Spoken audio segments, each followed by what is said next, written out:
Welcome back, and this package just showed up. I haven't even looked at it yet. This is the brand new Flytanium Arcade. And what's so cool about this knife is this is the first folder that will be using the Demko shark lock, besides the Demko, obviously. And I thought it was a pretty interesting looking design. Definitely a lot of modularity with it. Got their sticker. This is exactly how it comes. And what is down here?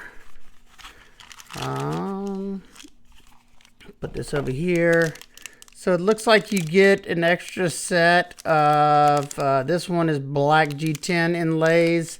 So that's cool that you get an extra set, and you can buy plenty of different kinds of inlays like this, and I'll show you what I'm talking about. It comes in this microfiber baggie. Ooh, it's one of those ones that catches my dead skin.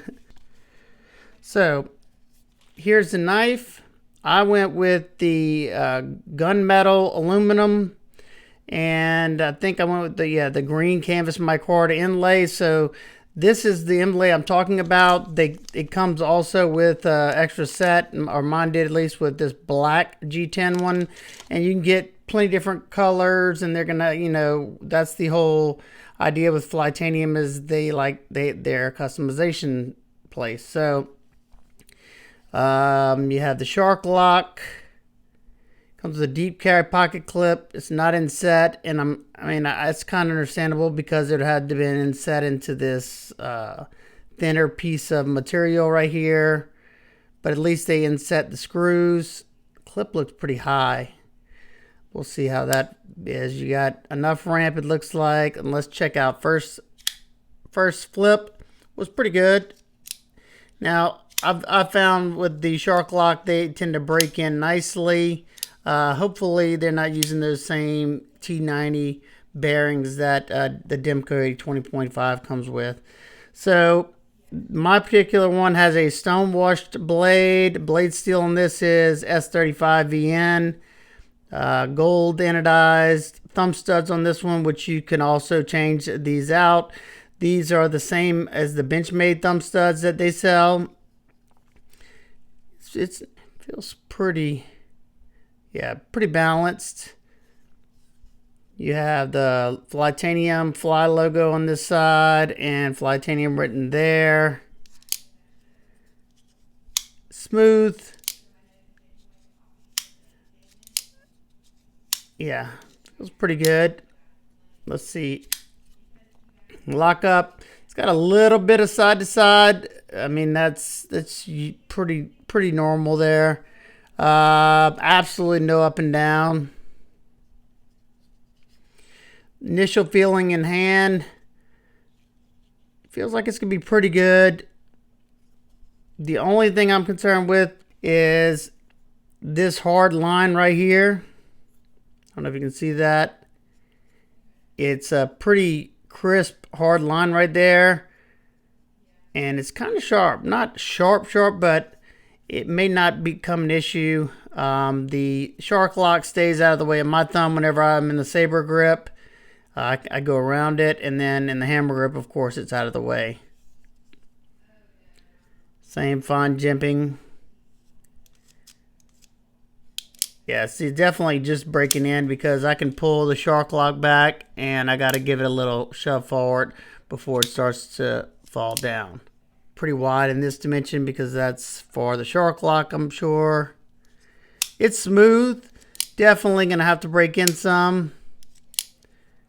Like all my 8020.5s that I've owned, once they're broken in, I can just pull this back and it's a free dropper. Like there's nothing holding. Now it's starting to fall a little bit better.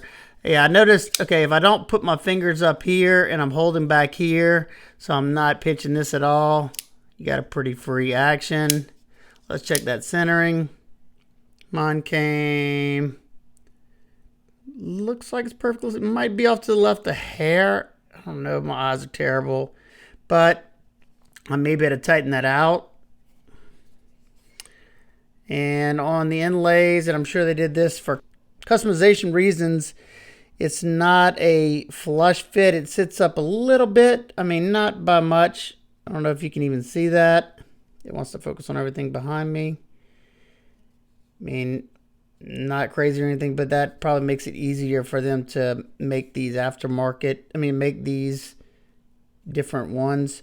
You got two massive standoffs. Look at that. Your blade to handle ratio is okay. Can't come in contact with that blade in the yes, I can. But I mean, I don't plan on doing this, but I can grab that blade right there. Let's see how it's, but I mean, it's not going to happen when you do this for sure. Of course, not in the closed position here. So yeah, I'm interested to hear what y'all think. Let me give you a size reference just because these are so new. Ontario Rat Model 1. Pivot to pivot with the Rat Model 1. Rat 2. So it's right in the middle of those two. So we got the Spyderco PM2. Pivot to pivot. And the Power 3.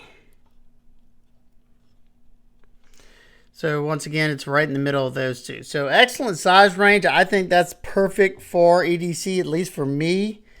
Somebody had asked me, one of my subscribers asked me if I was going to check the arcade out. And I'm going to be honest, he's the reason why I picked it up. I wasn't really planning on it, but, you know, I figured it would be a cool review piece. Kind of has that Benchmade bug out blade there, which is just a, you know, classic drop point. Jimping, this jimping's pretty grippy. It's not fine cut, but it catches my fingers enough. I don't really care about jimping, but sharpening choil, yeah, it's okay. You may have a sharpening or two before it starts to widen up. Pretty big bevel. Let's see. Yeah, it feels pretty. Let's see what the thickness is. I'm going to do a full review and testing on this. So this is just my first impressions. Behind the edge is around, let's see. Yeah, around 23 thousandths behind the edge. So it's not going to be a super slicer. And let's see. Your stock's 0.126. So it's going to probably slice, you know, decent. Let's see, sharpness out of box. Wow. That is screaming sharp. Yeah, very, very nice. So that is the Flytanium Arcade. If you have any questions, comments, concerns, please leave them down below. I hope everybody's having an absolute amazing day. I will see y'all on the next one. Peace.